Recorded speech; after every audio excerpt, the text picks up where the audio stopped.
Oui, merci les enfants de Dieu. Zamba Pamboula Bino. Nalingina le Bélassir, la hauteur de la parole. Selon 2 Corinthiens, chapitre 3, verset 8. Ici, c'est l'apôtre Paul.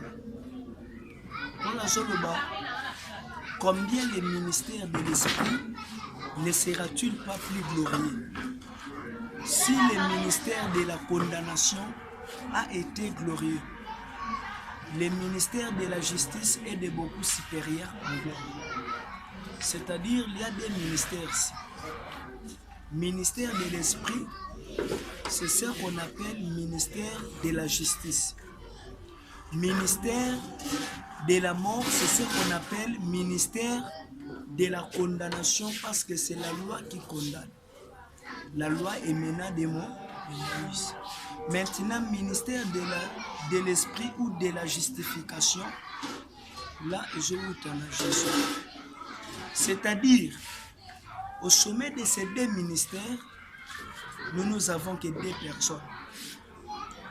La toute première personne, c'est Moïse, dans son ministère de la condamnation. Et la deuxième personne, nous avons Jésus, dans son ministère de la justice.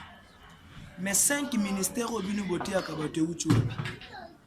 Maintenant, dans le livre d'Éphésiens 4, dans le 6e verset, apôtre Paul Azoloba, il y a un seul corps, un seul esprit, un seul baptême, un seul Seigneur, une seule foi, un seul Dieu, Père de tous, qui est aussi de tout, parmi tout et en tout. Maintenant, il faut tout le catoyer. Pourquoi apôtre Paul il insiste quand on a le vélo comme mais à chacun de nous, la grâce a été donnée selon la mesure du don de Christ. C'est-à-dire, Alinga Ibisabatubo, Alinga Loba, Tozan Nzambe Moko, Seigneur Moko, Baptême Moko, Bisonyo Sotozan Abondimi Moko. Mais pour la bino nyonso, pour le Seigneur wana akoya kopesa don makabo kolandisa momekano na ye. C'est-à-dire tu ne peux pas recevoir un don que lui-même Seigneur là azalaki na moto. Il faut azala na ngona zo pesa yo. Maintenant Paul azoloba boy. Alobi il est dit étant monté en eau et il a mené des captifs. Les captifs, tous des captifs, baoum oyo, soto kena mosika te na Deutéronome 33, 4, balobeli bango lisusu. Maintenant pour la zoba qui s'alobi, et il a fait des dons aux hommes, pas des ministères. Maintenant 5 ministères au bino bote ya bato utuwapi. Ici c'est l'apôtre Paul Ndazolobake, et il a fait des dons aux hommes. Nda baluki atuni bandeko na ye. Qu'est-ce qui signifie qu'il est monté? Sinon qu'il est aussi descendu dans les régions inférieures de la terre. Maintenant, qu'est-ce que Paul voulait dire? Liboso Balobaki, il est monté à nous. À nous, c'est-à-dire il est venu chez nous. Jésus a dit, c'est ça la hauteur.